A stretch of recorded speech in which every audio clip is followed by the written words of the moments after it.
Chapter को begin करने से पहले हम लोग मतलब क्या करें सर, आपका उसका शब्दार्थ कर ले, ताकि चैप्टर में जब वो शब्द आए तो वो शब्द को जानने में कोई डिफ़िकल्टी मतलब क्या हो सर आपका ना हो। तो हम लोग ये बात तो जानते ही हैं सर कि हिस्ट्री को जब 3 पार्ट में हम लोग डिवाइड करते हैं। पहला पार्ट जो होता है वो प्राचीन काल होता है, उसके बाद होता है मध्यकाल, और उसके बाद मतलब क्या होता है आधुनिक काल, यानी कि मतलब क्या ancient history, medieval history and मतलब क्या मॉडर्न हिस्ट्री। तो प्राचीन का मतलब तो क्या होता है बहुत पुराना समय। तो यहाँ पे आइए क्या लिखा है, प्राचीन काल यानी पुराने समय। उसके बाद क्या है सर आपका अष्टावक्र। अष्टावक्र जिस बालक के बारे में हम लोग पढ़ेंगे उस बालक का नाम है, लेकिन हर नाम का कोई ना कोई मीनिंग तो मतलब क्या होता है ना। तो अष्टावक्र का मीनिंग क्या था, टेढ़े मेढ़े शरीर वाला। आज भी आप देखेंगे बहुत सा आदमी क्रिपल होता है, बहुत आदमी का शरीर मतलब क्या होता है टेढ़ा मेढ़ा होता है। तो उस बच्चे का, उस बालक का शरीर मतलब क्या था, टेढ़ा था, टेढ़ा मेढ़ा था, इसलिए उसका नाम ही मतलब क्या अष्टावक्र पड़ गया था। निर्मल, पवित्र। स्वामी, स्वामी का मतलब क्या होता है मालिक। सम्मान का मतलब क्या होता है आदर, यानी कि इज्जत करना। आत्मज्ञानी, जो अपने आप को जानता है, अपनी आत्मा को जानता है, वो मतलब क्या होता है सर आपका आत्मज्ञानी होता है। आत्मज्ञानी मतलब क्या होता है, आत्मा का ज्ञान, आत्मा का ज्ञान रखने वाला।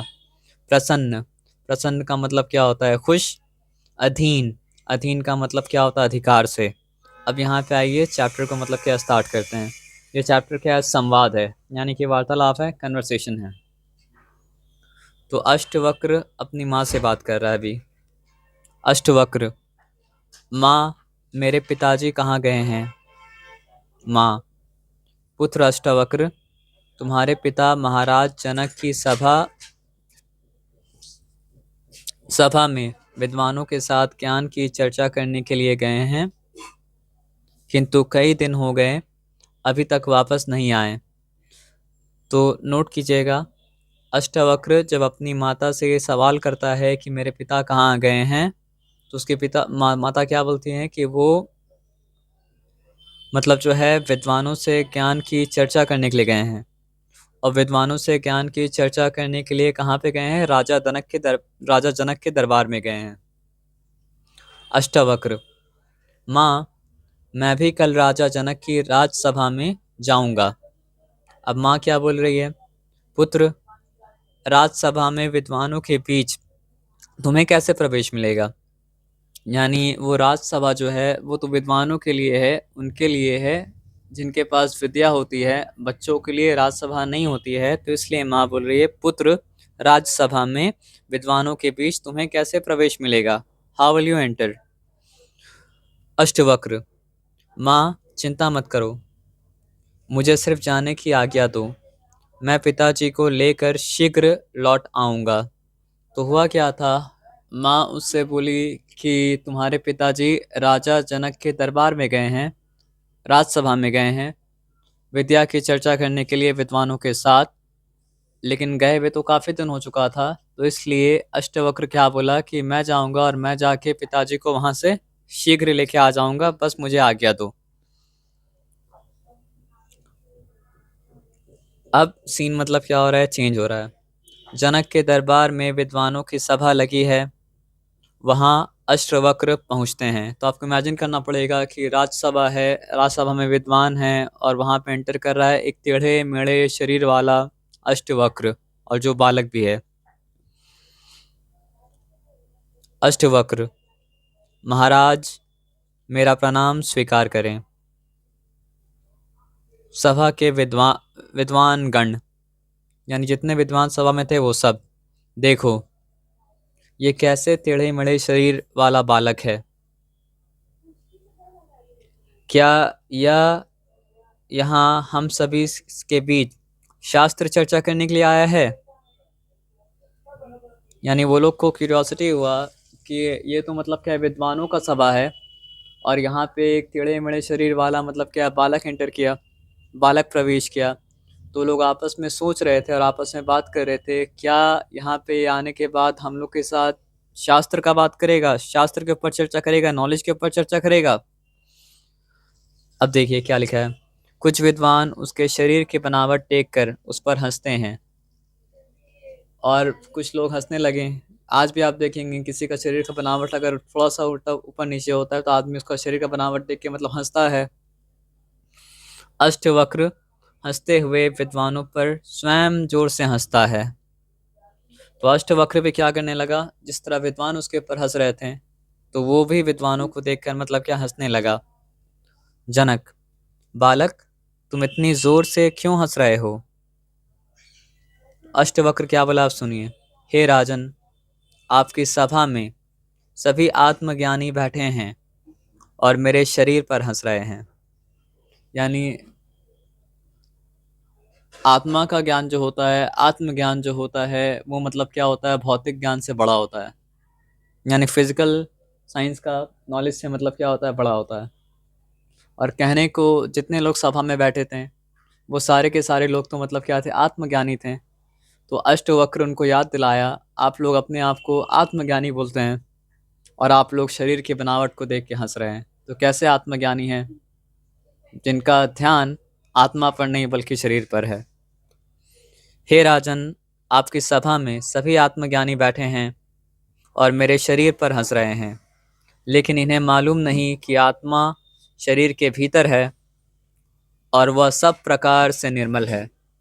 यानी हो सकता है किसी का शरीर मतलब क्या आड़ा टेढ़ा हो, किसी का शरीर में मतलब क्या कमी हो और कमी रहता है, लेकिन आत्मा जो है वो पवित्र होता है, आत्मा जो होता है वो निर्मल होता है। तो असली ज्ञान जो होता है वो मतलब क्या आत्मा ज्ञान होता है, शरीर का ज्ञान नहीं होता है। इसका ये मतलब नहीं कि शरीर का ज्ञान इंपॉर्टेंट नहीं है, महत्व नहीं है। तो अब अष्टवक्र वो लोग को सिखा रहा है, क्या नदी के टेढ़े मेढ़े होने पर जल के गुणों में टेढ़ापन आ सकता है? तो कितना अच्छा मिसाल दिया कि तुम देखो, नदी टेढ़ा मेढ़ा अगर है तो इससे जल के ऊपर कोई प्रभाव तो नहीं पड़ता है ना। उसी तरह शरीर के टेढ़े मेढ़े होने से आत्मा पर कोई प्रभाव मतलब क्या होता है, नहीं पड़ता है। क्या शरीर के टेढ़े मेढ़े होने का प्रभाव आत्मा पर भी पड़ता है? एक क्वेश्चन पूछा जनक, जो वहाँ का महाराज था। जनक, अष्टवक्र तुम्हारे विचार तो बहुत उत्तम हैं। यानी इतना ऊंचा विचार, इतना डेप्थ नॉलेज का। हम तुमसे प्रसन्न हैं, तुमको उपहार में कुछ देना चाहते हैं। अष्टवक्र, हे राजन, आपकी अपनी कौन सी वस्तु हे राजन आपकी अपनी कौन सी वस्तु है जो आप मुझे उपहार में दे सकते हैं? जनक, मैं तुम्हें अपना राज्य भेंट कर सकता हूँ। अष्टवक्र, राजन, यह राज्य आपका नहीं, यह आपको पूर्वजों से प्राप्त हुआ है। यानी आपके बाप दादा राज करते थे यहाँ पे और उनके द्वारा आपको आपका ये राज्य मिला। जनक, ठीक है, मैं तुम्हें धन देता हूँ। अष्टवक्र, यह धन भी आपका नहीं, प्रजा का है।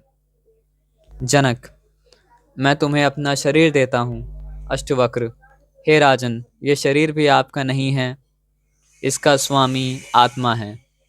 यानी शरीर के ऊपर राज जो होना चाहिए वो आत्मा का होना चाहिए। तो शरीर भी मतलब क्या है, राजा का नहीं है। शरीर के स्वामी, मास्टर जो है वो आत्मा है।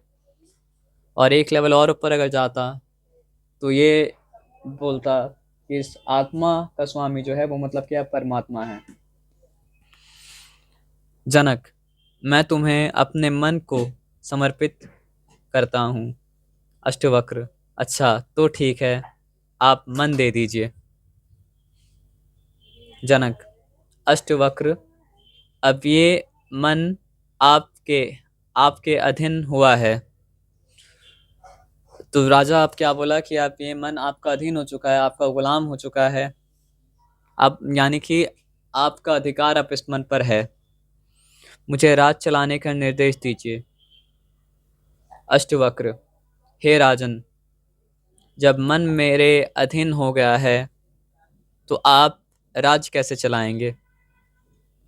तो क्या बोला कि अगर आपका मन मेरा गुलाम बन जाएगा तो आप राज के ऊपर राज कैसे करेंगे, राज को चलाएंगे कैसे? जनक, अष्टवक्र की उच्च ज्ञान चर्चा पर अचंभित होकर यानी हैरान होकर राजा आप क्या बोल रहे हैं सुनिए। हे अष्टवक्र, मैं आपके ज्ञान से प्रभावित हुआ और आपको परम ज्ञानी स्वीकार करता हूँ। सभा में उपस्थित विद्वान गण, पहले तो मजाक उड़ाया था, अब सभा में उपस्थित विद्वान गण का हाल देखिए क्या है। सभी एक स्वर में, हे अष्टवक्र, आप वास्तव में परम ज्ञानी हैं।